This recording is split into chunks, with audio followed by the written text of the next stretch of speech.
Hello dear student, welcome to physics বিদ্যা। দেখো আমরা যে মতো বলেছিলাম ক্লাস 12-এর সেমিস্টার 4-এর আমরা কোয়ান্টাম মেকানিক্স শুরু করেছিলাম। তোমরা ইতিমধ্যে জানো ফার্স্ট লেকচার আপলোড হয়ে গেছে, অনেকে তোমরা দেখে নিয়েছো।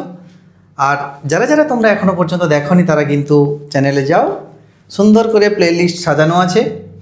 2026 ক্লাস 12 মারবে, ঠিক আছে, এইচএস মারবে, দিলে তোমরা প্লেলিস্টে পেয়ে যাবে। আর যারা যারা আমাদের বিভিন্ন রকম সোশ্যাল মিডিয়া সাইটগুলো রয়েছে, যেরকম টেলিগ্রাম, হোয়াটসঅ্যাপ, সমস্ত কিছু ডেসক্রিপশানে লিঙ্ক দেওয়া রয়েছে, তোমরা সেখানে যাও, প্রত্যেক দিনকার লেকচারের পিডিএফগুলো কালেক্ট করে নাও, ঠিক আছে। তো চলো, আমরা ফার্স্ট লেকচার ইতিমধ্যে রেডি করে দিয়েছি তোমাদের জন্য। আশা করছি তোমাদের কোয়ান্টাম মেকানিক্স কী বা কোত্থেকে এসছে সেই ধারণাটা তোমাদের ক্লিয়ার হয়ে গেছে। এবার আজকে আমরা পড়ব পরপর তো ক্লাসটাকে আমরা ইলাবোরেট করব, পরপর তো যাবো নতুন নতুন জিনিসে। তো ফার্স্ট লেকচার আশা করছি অনেকেই বুঝতে পেরে গেছো। যারা যারা এখনও পর্যন্ত বুঝতে পারেনি আমাকে কিন্তু কমেন্ট বক্সে কমেন্ট করবে, ঠিক আছে। তোমাদের কমেন্টটা আমাদের কাছে খুবই গুরুত্বপূর্ণ। আমরা কেমন করে তোমাদেরকে পড়াচ্ছি একটু যদি ফিডব্যাক না পাই তাহলে কিন্তু আমরা ডিমোটিভেট হব, ঠিক আছে। তোমাদের স্টেটমেন্টটা অতি অবশ্যই জরুরি। হ্যাঁ, আর একটা ভালো কথা বলে রাখি, ক্লাস 11-এর ক্লাস অতি শীঘ্রই আসছে। ক্লাস 11টা প্যারালালি শুরু করব। আরও একটা বিশেষ খবর, ক্লাস 10টা আমরা কিন্তু এবার শুরু করছি, কেন ইতিমধ্যেই তোমাদের মাধ্যমিক রয়েছে, বোর্ডস এক্সামগুলো তোমরা দেবে। তো তোমাদের টেস্ট পেপার বেরাচ্ছে। প্রথম থেকে তোমাদের সাপোর্ট করতে পারিনি, তোমাদের ভাই বোনদেরকে একটু জানিয়ে রেখো। যারা ক্লাস 10-এর স্টুডেন্ট তোমরা রয়েছে, তোমাদের কিন্তু অবভিয়াসলি আমি হেল্প করার চেষ্টা করব এবং আপ্রাণ চেষ্টা করব যাতে এই 2 মাস 3 মাসে তোমাদেরকে যথেষ্ট করে গড়ে তোলা, ঠিক আছে। তো চলো, ক্লাস 10টাও ধীরে ধীরে আসছে, একটু সময় লাগবে, অসুবিধা নেই। তো 5-7 দিনের মধ্যেই কিন্তু 11 এবং ক্লাস 10-এর লেকচার শুরু হয়ে যাবে, ঠিক আছে। চলো, তো আপাতত আমরা ক্লাস 12টাই দেখে নিই। কোয়ান্টাম মেকানিক্সের ফার্স্ট লেকচার হয়েছিল, আজকে আমাদের সেকেন্ড লেকচার। কি না, কোয়ান্টাম মেকানিক্স বলে এইরকম চ্যাপ্টার তোমাদের নাম লেখা থাকবে না। কি লেখা থাকবে? লেখা থাকবে dual nature of radiation and matter. মানে ডুয়াল নেচার মানে কি? তোমার 2 রকম ক্যারেক্টার। একটা হচ্ছে, আমরা বলি না আমাদের মধ্যে একটা সুবুদ্ধি আর একটা কুবুদ্ধি থাকে, প্রত্যেকটা মানুষের মধ্যে, আমার মধ্যেও আছে, তোমাদের মধ্যেও আছে। তো সুবুদ্ধি আর কুবুদ্ধি, ডুয়াল নেচার। আমরা কোনো সময় ভিলেন হয়ে যেতে পারি, আবার কোনো সময় একদম হিরো হয়ে যেতে পারি, কেমন? তো যাই হোক, একেই বলি আমাদের ডুয়াল নেচার, তাই না? তো ডুয়াল নেচার, এখানে আমাদের ডুয়াল নেচার আমরা আলোচনা করব না, আলোচনা করবো রেডিয়েশন, মানে লাইটের ডুয়াল নেচার। আমাদের মতন না, লাইটও মানে ক্যারেক্টার লেস বলবো না, ডুয়াল ক্যারেক্টার বলবো, ঠিক আছে। ক্যারেক্টার লেস বললে আবার একটু অন্যরকম লাগবে। তো ডুয়াল ক্যারেক্টার কি? লাইটেরও 2 রকম নেচার আছে। কি? একটা ওয়েভ নেচার আর একটা পার্টিকেল নেচার। আমরা আসছি, ধীরে ধীরে আসছি। আজকের ক্লাসটা খুব ইম্পর্টেন্ট, বারে বারে বলছি, খুব ইম্পর্টেন্ট। কারণ কোয়ান্টাম মেকানিক্স বা মডার্ন ফিজিক্সের প্রত্যেকটা চ্যাপ্টার তোমার যদি কনসেপ্ট ক্লিয়ার না হয় বাবু, তাহলে একটা কোশ্চেনের অ্যান্সার দিতে পারবে না। ওই জন্য প্রত্যেককে রিকোয়েস্ট করছি, আগে কনসেপ্ট ক্লিয়ার করো। দেখো, ডেফিনেশন, নিউমেরিক্যাল ফর্মুলা জানলে অবভিয়াসলি হবে, ডেফিনেশন বইতে তোমরা পড়তে পারবে, কিন্তু যদি না বুঝতে পারো তাহলে কিন্তু তুমি 1000 চেষ্টা করলেও মুখস্থ করে লিখতে পারবে না। ওই জন্য বারে বারে বলছি, একটু কেয়ার করে তোমরা থিওরিটিক্যাল ক্লাসগুলো করো, আশা করছি উপকৃত হবে, ঠিক আছে। চলো, তো চলো, dual nature of radiation and matter. প্রথমে আমরা আসবো, হোয়াট ইজ রেডিয়েশন। লাইট লিখে দিয়েছি আমি। রেডিয়েশন মানে কোনো কিছু জিনিস থেকে রেডিয়েট করা, মানে কি? সাপোজ একটা এক্সাম্পল দিই, তুমি স্কুলে যাচ্ছ, বডি স্প্রে লাগিয়ে, জেল টেল একটা মাথায় লাগিয়ে, চুলে টুলে, তাই না, যাচ্ছ, একটা আলাদাই গ্ল্যামার। তাহলে যদি ছেলেরা যাও তাহলে দেখবে মেয়েরা বেশি অ্যাট্রাক্ট হচ্ছে তোমার দিকে, আবার যদি মেয়েরা যাও ছেলেরা বেশি অ্যাট্রাক্ট করছে, মানে কুছ তো গড়বড় হ্যাঁ, তাই তো। মানে তোমার ভেতর থেকে কিছু না কিছু একটা রেডিয়েট করছে, মানে গ্লো করছো তুমি। সেই গ্লোটা হচ্ছে রেডিয়েশন। মানে তোমার ভেতর থেকে এমন কিছু যেন গ্লো করছে, বেরাচ্ছে, যাতে সবাই আকৃষ্ট হচ্ছে, নাকি অ্যাট্রাক্টেড হচ্ছে তোমার দিকে। যাই হোক, তাহলে এর ক্ষেত্রে কী হবে? প্রত্যেকটা বডি যদি লাইটের আমি কথা বলি, তার ক্ষেত্রেও লাইট যখন রেডিয়েট করছে, বেরিয়ে যাচ্ছে, নিঃসৃত হচ্ছে, ইমিশন যাকে বলি, তাহলে সেই লাইটটাকে আমরা সেই রেডিয়েশন অফ লাইট বলতে পারি। লাইটটা রেডিয়েট করছে। তাহলে এই রেডিয়েশন যদি আমরা বলি, রেডিয়েশন কত রকমের হতে পারে?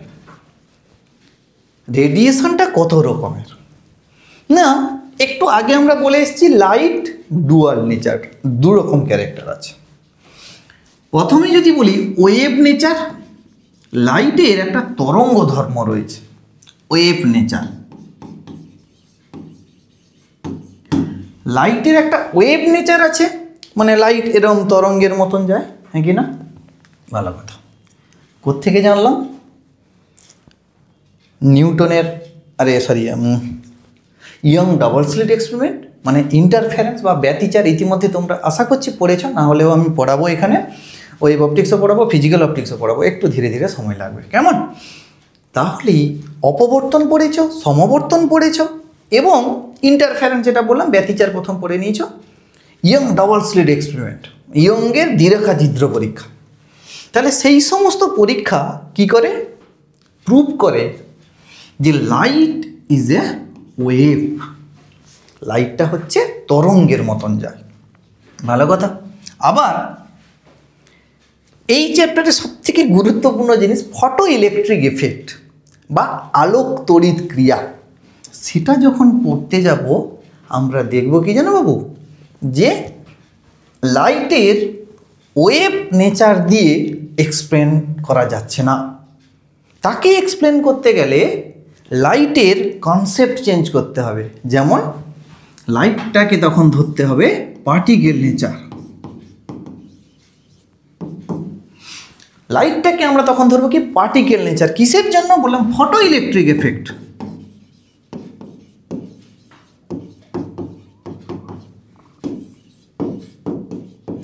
ফটো ইলেকট্রিক এফেক্ট পড়তে গেলে লাইটটাকে পার্টিকেল নেচার আমরা ধীরে ধীরে পড়াবো। কেন ওয়েভ নেচার ফেল করেছে বা ওয়েভ নেচার দিয়ে কেন ব্যাখ্যা করা যায়নি, পার্টিকেল নেচার দিয়ে কেন ব্যাখ্যা করা গেছে, আমরা কিন্তু ধীরে ধীরে আসবো। আজকে লেকচারে হয়তো থাকবে না, পরের লেকচারে আমরা পাবো, কেমন? তো দেখো লাইটের দুটো নেচার দেখতে পাচ্ছি, একটা ওয়েভ নেচার, একটা পার্টিকেল নেচার, ঠিক আছে? তাহলে লাইটেরও দুটো ক্যারেক্টার আছে, একটা ওয়েভ, একটা পার্টিকেল। এটাও প্রুভ করা যাচ্ছে, এটাও প্রুভ করা যাচ্ছে, পার্টিকেল নেচারটাও প্রুভ করা যাচ্ছে, কেমন? তাহলে আমরা বলবো এখানে যে রেডিয়েশন অফ লাইটের দুটো ক্যারেক্টার রয়েছে, ঠিক একই রকম। নেক্সট চলে আসো, কেন দেখো রেডিয়েশন অ্যান্ড ম্যাটার আছে। ম্যাটার মানে কি আমরা প্রত্যেকেই জানি, হোয়াট ইজ ম্যাটার? ম্যাটার মানে প্রত্যেকেই জানি বস্তু, তুমি আমি, বোর্ড, পেন, হ্যাঁ, যত রকমের সমস্ত জিনিসপত্র আছে, আমরা কি বস্তু তো নাকি? বেশ, তাহলে আমাদের মধ্যে প্রথম ফার্স্ট তাহলে কি নেচার থাকবে? Particle nature. অবভিয়াসলি আমরা কি দিয়ে তৈরি? ইলেকট্রন, প্রোটন, নিউট্রন দিয়ে তৈরি, তাই না? অ্যাটম দিয়ে তৈরি। তাহলে আমাদের মধ্যে কি আছে? পার্টিকেল আছে। আবার আমাদের মধ্যে ওয়েভ নেচারও থাকবে, আমাদের মধ্যে ওয়েভ নেচারও থাকবে। কেন? তুমি বলবে স্যার ওয়েভ নেচার আমাদের মধ্যে থাকছে, কি করে বুঝলেন? হ্যাঁ থাকছে, কারণ এই পার্টিকেলের মধ্যে কি আছে বাবা? ইলেকট্রন আছে না, ইলেকট্রন আছে। এই ইলেকট্রনকে কি বলছে? পার্টিকেল, একধারে পার্টিকেল বলছি। আবার ডেভিসন জার্মার বলে একজন, মানে দুজন সায়েন্টিস্ট, ইনারা ইলেকট্রনকে প্রমাণ করিয়েছেন যে electron not only particle, electron is a wave. তাহলে ইলেকট্রন যখন মুভমেন্ট করবে, ইলেকট্রন যখন অরবিটে কক্ষপথে মুভমেন্ট করবে, তারা কিন্তু এরকম ওয়েভ নেচারে যাবে, শুধু একমাত্র এতে যাবে না, ঠিক আছে? ওয়েভ নেচারে যাবে এবং সেই ওয়েভটা কী হবে? ইন্টিজার হবে, ঠিক আছে? মানে পূর্ণ সংখ্যা ওয়েভ তৈরি করবে। যাই হোক, এখানে পূর্ণ সংখ্যা হয়নি, একটা এক্সাম্পল দেওয়ার জন্য বললাম। অ্যাটমিক ফিজিক্সে তোমাদের এটা পড়ানো হবে, ঠিক আছে? তাহলে ইলেকট্রনকে ওয়েভ প্রুভ করা গেছে ডেভিসন জার্মার এক্সপেরিমেন্টে, ঠিক আছে? অর্থাৎ ইলেকট্রনকে আর শুধু পার্টিকেল বলতে পারবো না, ইলেকট্রনকে পার্টিকেলও বলতে পারছি, আবার কি ওয়েভও বলতে পারছি ডেভিসন জার্মার এক্সপেরিমেন্ট পাওয়ার পরে, তাই না? অর্থাৎ ম্যাটারের ক্ষেত্রেও দেখলাম পার্টিকেল অ্যান্ড ওয়েভ দুটো নেচার আছে। এই দুটো নেচারকে জিস্ট করলেন কে? তোমরা কেমিস্ট্রিতে পড়ে এসছো ক্লাস 11-এ, ডি ব্রগলি নামটা শুনে এসছো। এখানে আমরা আরও ভালো করে পড়াবো। De Broglie hypothesis. De Broglie কী করলেন, তার প্রকল্পে বা তার হাইপোথিসিস মানে হাইপোথেটিক্যালি তিনি বললেন, বলছে না পার্টিকেল অ্যান্ড ওয়েভ নেচার দুটোকে, মানে এটা হচ্ছে কি যে যার ইন্ডিভিজুয়াল নয়, মানে একটা মুদ্রার এপিড আর ওপিড। মুদ্রার যেরকম হেড থাকলে তার টেল থাকবে, ঠিক একই রকম টেল থাকলে হেড থাকবে। ওই জন্য বলছে কোনো পার্টিকেল নেচার যদি থাকবে প্যারালালি ওয়েভ নেচারও থাকবে, আবার ওয়েভ নেচার থাকতে থাকতে প্যারালালি পার্টিকেল নেচারও থাকবে, তাই না? দ্যাট মিনস আমরা বলতে পারি যে এই দুটোকে একসঙ্গে তিনি জিস্ট করলেন, ডি ব্রগলি হাইপোথিসিস বলা হয়, যেটাকে ডি ব্রগলি প্রকল্প। ঠিক আছে, তো এইটা আমরা জানতে পারবো। ডি ব্রগলি যখন পড়বো তখন অবভিয়াসলি আবার আলোচনা হবে। তো প্রথমেই তোমাকে একটু কনসেপ্টটা দিয়ে দিচ্ছি আমি, ঠিক আছে? কেন আমরা বলবো বা চ্যাপ্টারের নামটা এরকম কেন রাখা হয়েছে, ডুয়াল নেচারটা কেন না, দু রকমের নেচার দেখাচ্ছে, তাই এর নাম হচ্ছে ডুয়াল নেচার। ওকে, চলো তাহলে বুঝতে পারলে। তো পার্টিকেল এবং ওয়েভকে একসঙ্গে জিস্ট করা হয়, ঠিক আছে? কিন্তু তোমাকে যদি বলা এক্সপেরিমেন্টালি কে প্রুভ করেন, তখন বলবে ডেভিসন জার্মান। ঠিক আছে, আমরা আসবো, পড়াবো, সেগুলো পড়াবো, চাপ নেওয়ার দরকার নেই, পড়াবো। এবার কিছু ইনফরমেশান তোমাকে একটু বলে দিই। লাইট, হোয়াট ইজ লাইট, তাই না? এটা খুব ইম্পর্ট্যান্ট একটা কোয়েশ্চেন, হোয়াট ইজ লাইট।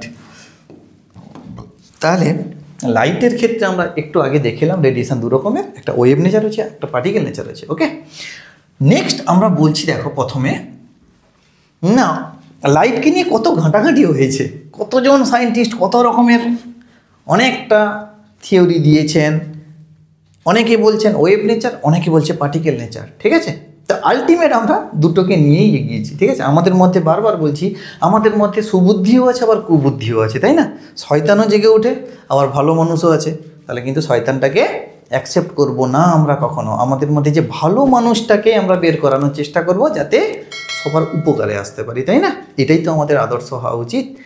বাস, কিন্তু এখানে বাবু ওই রকম কোনো শয়তান আর নয়, মানে সাধারণ নয় বা নর্মাল নয়। ঠিক আছে, এক্ষেত্রে দুটোকেই তোমাকে অ্যাকসেপ্ট করতে হবে, কেমন? যাই হোক, তাহলে চলে আসো 1675 খ্রিস্টাব্দে প্রথম বিজ্ঞানী নিউটন, মানে বুঝতে পারছো কতদিন আগে ভাবতে পারছো তো? এত মানে 1675, ওই জন্য বলে না, মানে প্রাচীনকালে মানে খুব বিখ্যাত যদি কেউ সায়েন্টিস্ট হয় সেটা হচ্ছে নিউটন, প্রণম্য ব্যক্তি। মানে এমন কোনো থিওরি নেই যাতে তার হাত নেই, মানে প্রত্যেকটা থিওরি, অপটিক্স থেকে শুরু করে, থার্মোডিনামিক্স থেকে শুরু করে, মেকানিক্স তো আছেই তোমরা জানো, গ্র্যাভিটেশন থেকে শুরু করে, এভরি হোয়ার ইজ নিউটন এমন একজন লিজেন্ড ব্যক্তি ছিলেন যাতে কোনো থিওরি বা প্রত্যেকটা থিওরি সে কিন্তু দেওয়ার ক্ষমতা রাখেন। এবার ঠিক আছে, পরে পরে অনেকটা কারেকশান হয়েছে, সেটা আমরা প্রত্যেকেই জানি, কিন্তু প্রথম অ্যাপ্রোচ যদি না আসে তাহলে কিন্তু কারেকশান আসতো না। সায়েন্স তো এরকম করে ডেভেলপ হয়, তাই না? যে একজন কেউ বললো, তার ঠিক করেসপন্ডিং আমরা তাকে চর্চা করতে তাকে ভাঙতে করতে তবেই তো শিখি।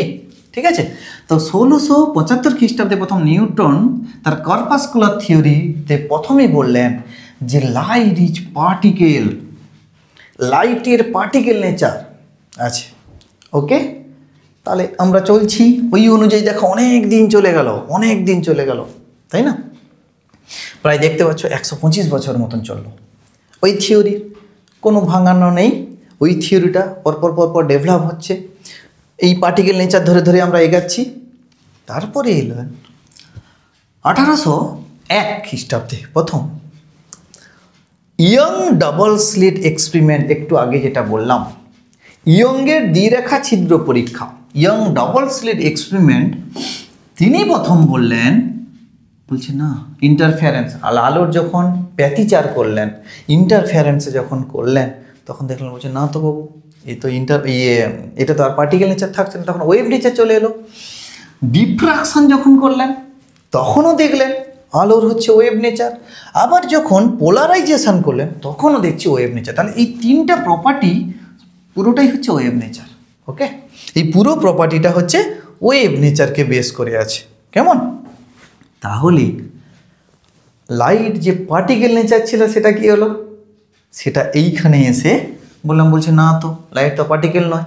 এইখানে প্রথম তারা ধরতে পারলেন যে লাইট ইজ ওয়েভ, ঠিক আছে, তরঙ্গ।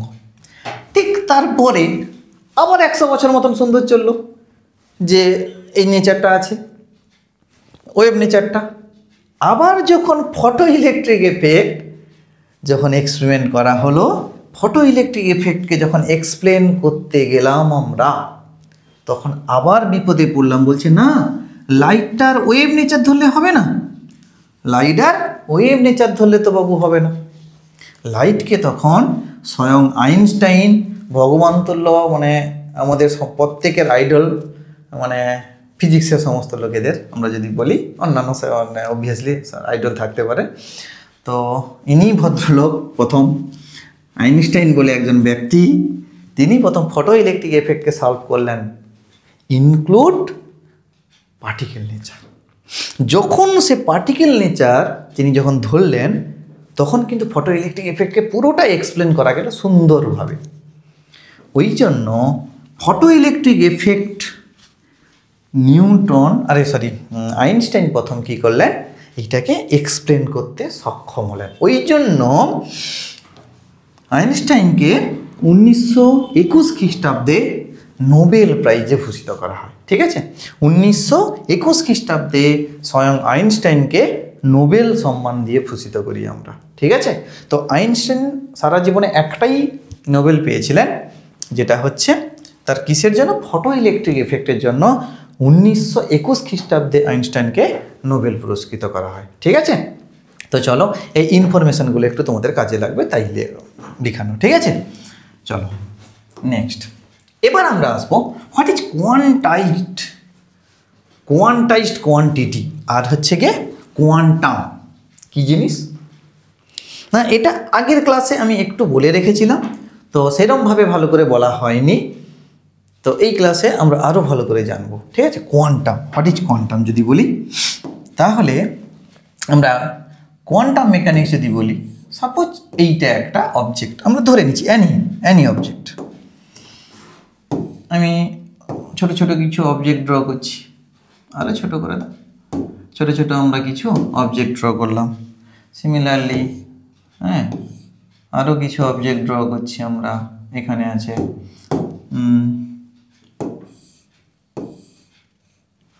আরও কিছু, এরম করে আমরা করছি না, ঠিক আছে।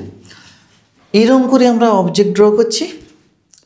তাহলে এবার বলো তো বাবু, এই যে পুরো গোলটা আছে, এইটা একটা কি, এইটাকে যদি আমরা কোয়ান্টাইজড রাশি বলি, তার ছোট ছোট মেম্বার, এই দেখো এইটা পুরো একটা ফ্যামিলি, দেখো এই যে হোয়াইট সার্কেলটা রয়েছে এটা পুরো ফ্যামিলি, আর এরা হচ্ছে কি ফ্যামিলি মেম্বার একজন করে, তাই তো। এখানে 3টা ফ্যামিলি মেম্বার রয়েছে, 1 নম্বর 2 নম্বর 3 নম্বর, তাই না, আর পুরোটা হচ্ছে একটা ফ্যামিলি। ঠিক একই রকম কোয়ান্টাইজড কোয়ান্টিটি কি, এইটাকে বলবো কোয়ান্টাইজড কোয়ান্টিটি, এইটা হচ্ছে আমার কোয়ান্টাইজড কোয়ান্টিটি। আর নিয়ে এক একটা ফ্যামিলি মেম্বারকে বলবো কি কোয়ান্টাম। তাহলে আমরা বলতে পারি অনেকগুলো কোয়ান্টাম মিলে একটা কোয়ান্টাইজড রাশি মানে গঠিত হচ্ছে, হ্যাঁ কি না, অনেকগুলো কোয়ান্টাম মিলে তবেই একটা কোয়ান্টাইজড রাশি গঠিত হচ্ছে, তাই তো। বেশ, মানে আমরা বলতে পারি, দেখো আমরা একদম 3rd সেমিস্টারে প্রথমে পড়ে এসেছি আধানের কোয়ান্টায়ন, তাই তো। আধানের কোয়ান্টায়ন কি বলেছিলাম, যে কোনো বস্তুর আধান আমরা বলতে পারি না n × e, ইলেকট্রনের আধানের সরল গুণিতক, nটা হচ্ছে ইন্টিজার মাল্টিপল অফ e, তার মানে এই ইলেকট্রনটা হচ্ছে সর্বনিম্ন আধান। তাহলে এই ইলেকট্রনটা যদি কোয়ান্টাম হয়, ক্যাপিটাল কিউ হবে কি বলো তো, কোয়ান্টাইজড রাশি, হ্যাঁ কি না। এ কোনো বস্তুর আধান যদি কোয়ান্টাইজড রাশি হয়, সাপোজ এখানে এনের জায়গায় তুমি 5টা ধরো বা 2টো ধরো, হ্যাঁ 10টা ধরো, যা পারো, সাপোজ 5টা, 5 × e তো, মানে তাহলে 5টা ইলেকট্রনের আধান নিয়ে কোনো বস্তুর আধান গঠিত হচ্ছে। তাহলে বস্তুর আধানকে বলবো কোয়ান্টাইজড রাশি, আর এক একটা ইলেকট্রনের আধানকে বলবো কোয়ান্টাম। ওকে, তাহলে এই দুটো জিনিস বোঝা গেল, কোয়ান্টাইজড রাশি এবং কোয়ান্টাম, তাই না। মানে তুমি হয়তো মার্কেটে তোমাকে যদি বলা হয় যে বাবু তুমি একটা জিনিস আনতে গেছো, সাপোজ জিনিসের দাম হচ্ছে 10 টাকা কি 11 টাকা, ভালো কথা। তাহলে তুমি 10 টাকা নিয়ে গেছো তো, তাহলে তোমাকে যদি বলা হয় যে এখানে কোয়ান্টাইজড রাশি কোনটা, কোয়ান্টাম কোনটা। দেখো কোয়ান্টাম বলতে আমরা সবসময় মাথায় রাখবো সবথেকে ক্ষুদ্রতম কণা, তাই তো। এখানে সবথেকে ক্ষুদ্রতম কণা কোনটা, এই যে 1 নম্বর 2 নম্বর 3 নম্বরগুলো আছে, ফ্যামিলি মেম্বারগুলো, ঠিক একই রকম এখানেও একই ব্যাপার। সবথেকে ক্ষুদ্রতম আধান কে ছিল, ইলেকট্রন। তোমার কাছে আমাদের মিনিমাম কারেন্সি এখন কত, 1 টাকা। তাহলে 1 টাকা হচ্ছে কোয়ান্টাম, বাট 10 টাকা অথবা যে 11 টাকা বললাম সেটাই হচ্ছে কোয়ান্টাইজড রাশি, ঠিক আছে। তাহলে 11 টাকা হচ্ছে কোয়ান্টাইজড রাশি আর কোয়ান্টামটা হচ্ছে 1 টাকা, তাই তো। অবশ্যই এটা ইন্টিজার হতে হবে। কোনো জিনিসের দাম যদি 10.5 টাকা হয়, মানে 10 টাকা 50 পয়সা হয়, তুমি দিতে পারবে দোকানিকে? না, কখনো সম্ভব না, তাই না। যা বলতে হবে আমাকে কি করতে হবে, যা বলতে হবে ইন্টিজারে বলতে হবে, তাই তো, পূর্ণ সংখ্যায় বলতে হবে। ওকে, চলো নেক্সট। এবার আমরা চলে আসবো quark. What is quark model? Okay, quark মডেলটা কি দেখো না, কোয়ার্ক হচ্ছে আমাদের একটা প্রাথমিক কণা, ফান্ডামেন্টাল পার্টিকেল, যেটা কিনা দেখো আমরা সবসময় জানি কি বাস্তবে কোনো অস্তিত্ব থাকে না, কোয়ার্কের বাস্তবে কোনো অস্তিত্ব থাকবে না, বাট আমরা বলতে পারি প্রোটন আর নিউট্রন এরা কিন্তু ফান্ডামেন্টাল পার্টিকেল নয়, তাদেরকেও আবার ভাঙা যায়। প্রোটন এবং নিউট্রনকে আমরাও ভাঙা যায় এতদিন পর্যন্ত। এবার তোমাদের ক্লাস অনুযায়ী যেরকম সিলেবাস আছে, তো আমরা ফান্ডামেন্টাল পার্টিকেল কাকে জানতাম, ইলেকট্রন, প্রোটন, নিউট্রন। কোয়ার্ক মডেলে যখন দেখবো, যখন আরও উঁচু ক্লাসে তোমরা যাবে, কোয়ান্টাম যখন ভালো করে পড়াশোনা করবে, তখন দেখতে পাবে পার্টিকেল ফিজিক্সের আন্ডারে পড়বে না, ইলেকট্রন, প্রোটন, নিউট্রন এরা আবার ফান্ডামেন্টাল পার্টিকেল নয়, তাদেরকেও ভাঙতে পারছি, ঠিক আছে, তাদেরকেও আমরা ভাঙতে পারছি। তাহলে ওই যে ফান্ডামেন্টাল পার্টিকেল তাকে আমরা বলছি কোয়ার্ক মডেল। ওই জন্য দেখো এখানে লিখে দিয়েছি, নোট ডাউন তোমরা করে রাখবে, এটা নিয়ে বেশি মাথা খাটানোর দরকার নেই, কেন এখন তোমাদের এটা সিলেবাসের অন্তর্ভুক্ত নয়। তো কোয়ার্ক মডেল হলো প্রাথমিক কণা যাদের প্রকৃতিতে কোনো স্বাধীন কোনো অস্তিত্ব নেই। কোয়ার্ক মডেল অনুযায়ী কোয়ার্কের সমন্বয়ে প্রোটন, নিউট্রন প্রভৃতি কণাগুলি গঠিত হয়েছে। বললাম না, প্রোটন, নিউট্রন আর ফান্ডামেন্টাল পার্টিকেল নয়, এই কোয়ার্ক মানে কোয়ার্ক দিয়ে তারা তৈরি, তাই না। তাহলে ফান্ডামেন্টাল কাকে বলবো, কোয়ার্ক। কোয়ার্ক হচ্ছে ফান্ডামেন্টাল পার্টিকেল, ঠিক আছে। ওই সমস্ত পার্টিকেলগুলো দিয়ে তবেই কিন্তু প্রোটন, নিউট্রন তৈরি হয়েছে। প্রোটন, নিউট্রন তাহলে ফান্ডামেন্টাল পার্টিকেল নয়। আমরা এতদিন যেটা জেনে এসেছি সেটা কিন্তু ভুল, ঠিক আছে, ভুল, ঠিক নয়। এই সিলেবাসের জন্য বা এই স্ট্যান্ডার্ডে তোমাদের এটা ঠিক আছে। ওকে, চলো, যাই হোক, এটা একটু ভালো করে বুঝলে। নেক্সট, এবার আমরা আসবো কি ইলেকট্রনের ধর্মাবলী। দেখো অনেক ছোটোবেলা থেকে তোমরা জানো, তাও আমরা দেখো এখানে যেহেতু শুরুতে আমরা একটু বেসিক নলেজ দিয়ে দিব, আমরা সুবিধা হবে, তোমাদেরও সুবিধা। তাহলে ইলেকট্রনের আধান, প্রথম কথা, ইলেকট্রন আমরা জানি একটা নেগেটিভলি চার্জ, প্রত্যেকেই জানি। তো ইলেকট্রনের আধানের একটা মান আছে, তো ইলেকট্রনের মান কত, এই আধানটাকে, ইলেকট্রনের আধানটাকে আমরা ই দিয়ে রিপ্রেজেন্ট করি, তাই তো, স্মল ই। মান কত না -1.6 × 10⁻⁻19 কুলম, তাই তো। বেশ, ইলেকট্রনের আধান আমরা প্রত্যেকেই জানি, এবং সামনে মাইনাস সাইনটা কি ইন্ডিকেট করছে, নেগেটিভ চার্জ বলে। কোনো যখন ভ্যালু বসাতে যাবে কোনো নিউমেরিক্যালে, তখন মাইনাস সাইন ধরবে না, শুধুমাত্র 1.6 × 10⁻⁻19 কুলম লিখলেই হবে। ওকে, চলো এরপরে দেখো, তাহলে ইলেকট্রন আমরা জানি একটা নেগেটিভ কোণা, নেগেটিভ চার্জ পার্টিকেল, যেটা হচ্ছে কি, এটা হচ্ছে পরমাণু যদি নিউক্লিয়াস হয় তাহলে তার কক্ষপথে কী করবে, ইলেকট্রন ওরিয়েন্টেশন হবে, এটা আমরা প্রত্যেকেই জানি, তাই তো, অনেক ছোটোবেলা থেকে। তো সেই ইলেকট্রনের আধান কী হবে না, -1.6 × 10⁻⁻19 কুলম। ওকে, ডান। চলো এরপরে আমরা আসবো কি, এরপরে স্থির ভর বা রেস্ট মাস। ইলেকট্রনের রেস্ট মাস কত, what is rest mass? Rest mass মানে অ্যাকচুয়াল, মানে তুমি যদি রেস্টে থাকো, মানে স্থিরাবস্থায় থাকো, বা এমন বেগে যাতায়াত করো যাতে আলোর বেগের সঙ্গে তোমার কোনো তুলনাই হয় না, মানে তার সঙ্গে কোনো রকম কম্পারেবল হয় করা সম্ভব নয় আমাদের। মানে আমরা দেখো, আমরা বাইকে যাচ্ছি, আমরা গাড়িতে যাচ্ছি, তাই না, আমরা প্লেনে যাচ্ছি, কিন্তু আলোর বেগে কি আমরা যেতে পারবো কেউ? কখনো সম্ভব নয়, তাই না। তার মানে যদি আমরা আলোর বেগের কাছাকাছি, আলোর বেগের কিছুটা যদি ফ্র্যাকশান হতো তাহলে ঠিক ছিল, কিন্তু কেউই, ইলেকট্রন বিশেষ করে, আলোর বেগের সঙ্গে কম্পারেবল স্পিডে কিন্তু কেউ মুভমেন্ট করতে পারে না। ওই জন্য আমরা কি বলতে পারি যে ইলেকট্রনের মাস তাকে স্থির ভরই আমরা বলতে পারি, মানে যেটাই তার কার্যকরী ভর, মানে যেটা এফেক্টিভ মাস, সেটাই হচ্ছে তার রেস্ট মাস, ঠিক আছে, যেটাই হচ্ছে এফেক্টিভ মাস সেটাই হচ্ছে রেস্ট মাস, এটাকে আমরা এফেক্টিভ মাস বলি। এফেক্টিভ মাস, তাই তো? এফেক্টিভ মাস একটা এর কারণে এখন কথা হয় একটা এম দিয়ে রিপ্রেজেন্ট করি না, যেটাই এম ওটাই হচ্ছে রেস্ট মাস। কেন কেন বললাম বাবু? এটা এম নট বলতে পারি, একটু আমি মানে স্থির ভরটাকে আমরা এম নট দিয়ে রিপ্রেজেন্ট করব, ঠিক আছে? কেন rest mass equal to effective mass? বারে বারে বলছি, ইলেকট্রন যে স্পিডে দৌড়ায়, যে স্পিডে মুভমেন্ট হয় তার, সেটা কিন্তু আলোর স্পিডের থেকে অনেকটাই কম। ওই জন্য কোনোভাবে আলোর বেগের সঙ্গে তাকে তুলনা করা যাবে না। ওই জন্য তার রেস্ট মাস যেটা, সেটাই হচ্ছে তার এফেক্টিভ মাস, মানে যেটা কার্যকরী ভর বললো তোমরা, ঠিক আছে? তো কত হয় এই মানটা? এটাও আমরা জানি। কত হবে না, এই মানটা হয় কত বাবু? 9.1 ইন্টু 10⁻31 কেজি। ভাবতে পারছো তো কতটা কম? -31 কেজি, মানে দশমিকের পরে 30টা শূন্য, তারপরে হচ্ছে 9 মানে 91, এটা কেজি। বুঝতে পারছো অনেকটাই কম। ওই জন্য আমরা কোনো অ্যাটমের মাস যখন ক্যালকুলেট করি তখন ইলেকট্রনের মাসকে আমরা নেগলেক্ট করে দিই, তাই তো, এত স্মল বলে। ওকে, ডান। তাহলে এটা হচ্ছে তার স্থির ভর বা রেস্ট মাস, বোঝাতে পারলাম? নেক্সট হচ্ছে ইলেকট্রনের গতিশক্তি কি? ইলেকট্রনের গতিশক্তি বলতে আমরা কি বুঝি? দেখো, ইলেকট্রন আমরা জানি একটা কক্ষপথে সে তো স্থির থাকে না, সে তো একটা নির্দিষ্ট বেগে যাবে। ইলেকট্রন ধরে নিচ্ছি ভি বেগে যাচ্ছে, ধরে নিচ্ছি ভি বেগে, তাহলে ভি বেগে ডাইরেকশন কোন দিকে হবে? তার ট্যানজেন্ট বরাবর, স্পর্শক বরাবর, তাই তো? বেশ, মানে যদি ইলেকট্রনটা এইরকম ঘুরে, এরকমভাবে যদি ঘুরতে থাকে, ক্লিয়ার? তাহলে এই ইলেকট্রন একটা ইলেকট্রিক ফিল্ডের মধ্যে একটা ইলেকট্রনকে রেখে দিয়েছি। সাপোজ আমি একটা ইলেকট্রিক ফিল্ডের মধ্যে তাদেরকে রেখে দিয়েছি, ঠিক আছে? সরি, তাহলে ইলেকট্রিক ফিল্ডের মধ্যে আমরা কি করলাম? একটা ইলেকট্রনকে আমরা রেখে দিয়েছি, মানে এইখানে একটা ইলেকট্রিক ফিল্ড, মানে প্লাস মাইনাস, তাই তো? একটা ইলেকট্রন এখানে আছে, তখন কি হবে? এই ব্যাটারির মাইনাস পোলটা কি করবে? প্লাসের দিকে ইলেকট্রনকে ঠেলে দেবে না? যার মানে কি বলতে পারি, ইলেকট্রনটা তাহলে পজিটিভের দিকে আসে, কত একটা ভেলোসিটিতে, নির্দিষ্ট ভেলোসিটিতে আসবে, হ্যাঁ কি না? বেশ, তাহলে ইলেকট্রন একটা নির্দিষ্ট ভেলোসিটিতে এলেই তার গতিশক্তি অর্জন করবে, আমরা জানি। কেন? ½ mv², তাই না? বেশ ভালো কথা। ইলেকট্রনের গতিশক্তিকে আমরা রিপ্রেজেন্ট করব কি করে? না, ইলেকট্রন ভোল্ট দিয়ে, ঠিক আছে? খুব ইম্পর্টেন্ট এটা, মানে তোমার নিউমেরিক্যালের ক্ষেত্রে প্রচুর কাজে লাগবে। ইলেকট্রন ভোল্ট মানে কি?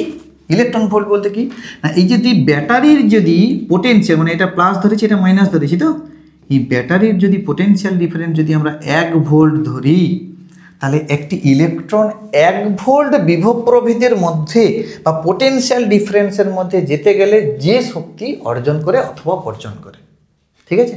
যে শক্তিটাকে গ্রহণ করতে হবে অথবা সে ত্যাগ করতে পারে, ঠিক আছে? মানে উল্টো কেস হবে, তাকে যদি তার যদি নিজস্ব এনার্জি থাকে তাকে স্টপ করতে পারবো, আবার যদি তার না থাকে তাকে গতিশীল করানোর জন্য এটা দিতে পারি আমরা। তাহলে 1 ইলেকট্রন ভোল্ট মানে আমরা বলতে পারি একটি ইলেকট্রনের আধান 1 ভোল্ট বিভব প্রভেদের মধ্য দিয়ে গেলে যে শক্তি অর্জন করবে তাকেই আমরা কি বলবো? তাকেই আমরা বলবো কি? ইলেকট্রন ভোল্ট, হ্যাঁ কি না? তাহলে ইলেকট্রন ভোল্ট কত হবে না, ইলেকট্রন ভোল্ট হবে কত? দেখো, ইলেকট্রন ভোল্টটা আমরা লিখতে পারি, একটা ইলেকট্রনের আধান কত হবে? 1.6 ইন্টু 10⁻19 কুলম, একটু আগে জানি, ইন্টু কত ভোল্ট? ভোল্ট মানে কত? 1 ভোল্ট। তাহলে কুলম ইন্টু ভোল্ট মানে আবার কত? আমরা জুল জানি। কুলম ইন্টু ভোল্ট কেন? W=QV, একদম ফার্স্ট সেমিস্টারে পড়ে এসেছি। আরে সরি, মানে তোমাদের থার্ড সেমিস্টার, তোমাদের ফার্স্ট সেমিস্টার, ঠিক আছে? Ultimate third semester. ওকে, তাহলে 1.6 ইন্টু 10⁻19 জুল লিখবে, হ্যাঁ কি না? কুলম ইন্টু ভোল্ট মানে জুল। তাহলে 1 ইলেকট্রন ভোল্টকে যদি জুলে কনভার্ট করতে হয় তাহলে পারবে? ওকে, চলো, তাহলে 1 ইলেকট্রন ভোল্টটাকে আমরা জুলে কনভার্ট, আর যদি আর কে করো তাহলে কত? 1.6 ইন্টু 10⁻19 থেকে কত 7 বাদ দাও, মানে কত? 2 হবে, মানে 12, নাকি? এত আর হয়ে যাবে, এটা হচ্ছে এনার্জি, হ্যাঁ কি না? তাহলে এইটা হচ্ছে কি তোমার এনার্জি, এটা দেখে নিয়েছো, ঠিক আছে? চলো সব কপি করে নাও, কারণ আমাকে পিডিএফটা রাখতে হবে, তো ওই জন্য আমি ছোটো করছি না।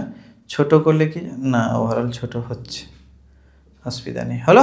চলো, তাহলে এইটা হচ্ছে আমার ফর্মুলা, কেমন? এদিকে দিয়ে দাও। এই ইনফরমেশানগুলো তোমাদেরকে কিন্তু নোট ডাউন করতে হবে। এটা বিশেষ করে পরীক্ষার জন্য খুব ইম্পর্টেন্ট। 1 ইলেকট্রন ভোল্ট সমান কত জুল কত আর্ক, ঠিক আছে। 1 ইভি সমান 1.6 ইন্টু 10⁻19 জুল অথবা 1.6 ইন্টু 10⁻⁻12 আর্ক, ঠিক আছে, মনে থাকবে তো? চলো নেক্সট, এবার আমরা আসবো কি ইলেকট্রন নিঃসরণ। ইলেকট্রন ইমিট করবে কি করে, তাই তো? ইলেকট্রন কোনো মেটাল সারফেস থেকে ইলেকট্রন বেরাবে কি করে, কোনো মেটাল সারফেস থেকে ইলেকট্রন বেরাবে কি করে, ব্যাখ্যা এক্সপ্লেনেশন একটু এক্সপ্লেন করি। সাপোজ আমরা এটা প্রত্যেকেই জানি, তাও স্বাভাবিক কথা আমাকে তো বলতেই হবে একটু কনসেপ্টটা ক্লিয়ার করে দেওয়ার জন্য, আর কিছু না। তাহলে আমরা যদি ধরি তাহলে কী হবে, এখানে সব অ্যাটম আছে, এটা একটা ধাতু পৃষ্ঠ ধরে না, একটা মেটালিক সারফেস নাকি, মেটালিক সারফেসের মধ্যে এটা একটা ধাতু পৃষ্ঠ, এগুলোতে অ্যাটম এরকম করে একটা নির্দিষ্ট অ্যারেতে সাজানো আছে, ওকে, নির্দিষ্ট অ্যারেতে সাজানো আছে। এবার এই ধাতু পৃষ্ঠে আমরা জানি কি অ্যাটম আছে মানে তার চারিদিকে ইলেকট্রন থাকবে, হ্যাঁ কি না?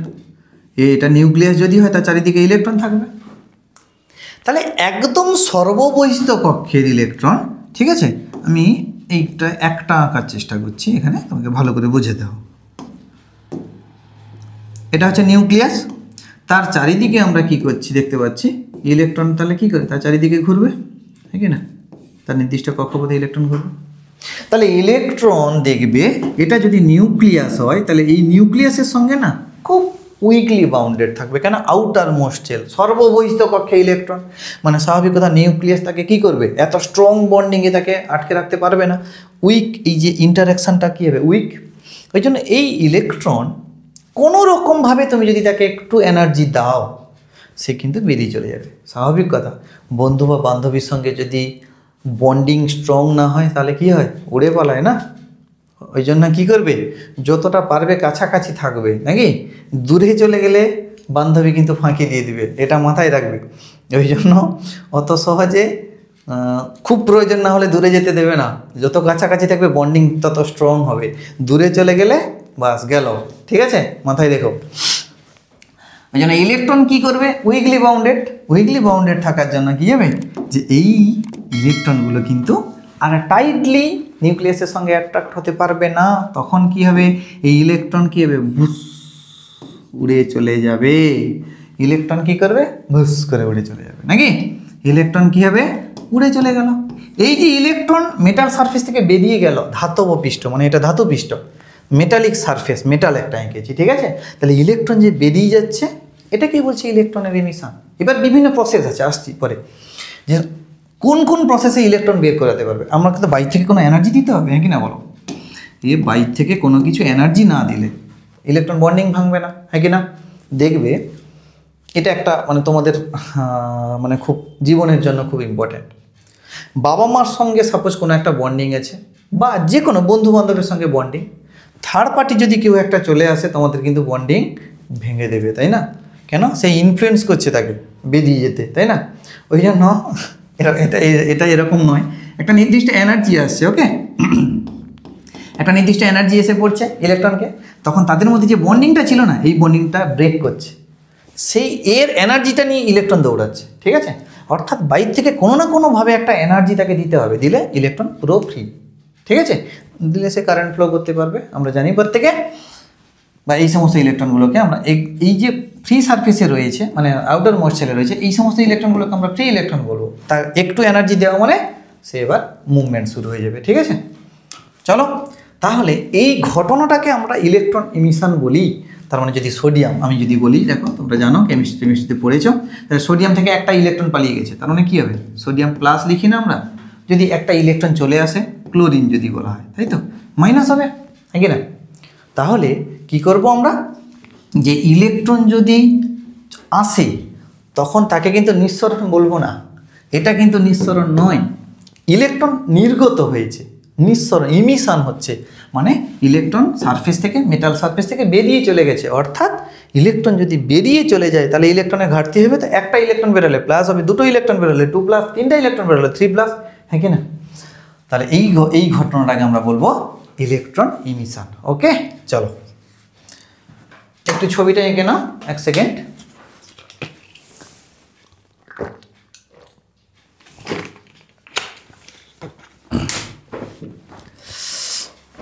ক্লিয়ার? বুঝতে পারলে ইলেকট্রন ইমিশন। নেক্সট, এবার কত পদ্ধতিতে ইলেকট্রন ইমিশন হবে, মোস্ট ইম্পর্টেন্ট, এটা কিন্তু মাথায় রাখবে।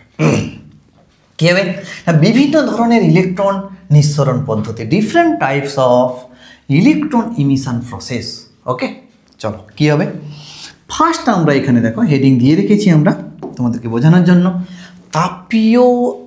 তাপীয় আয়ন নিঃসরণ, থার্মোনিক ইমিশন। কথাটার মধ্যেই কিন্তু অনেক অর্থ লুকিয়েছে। থার্মোনিক মানে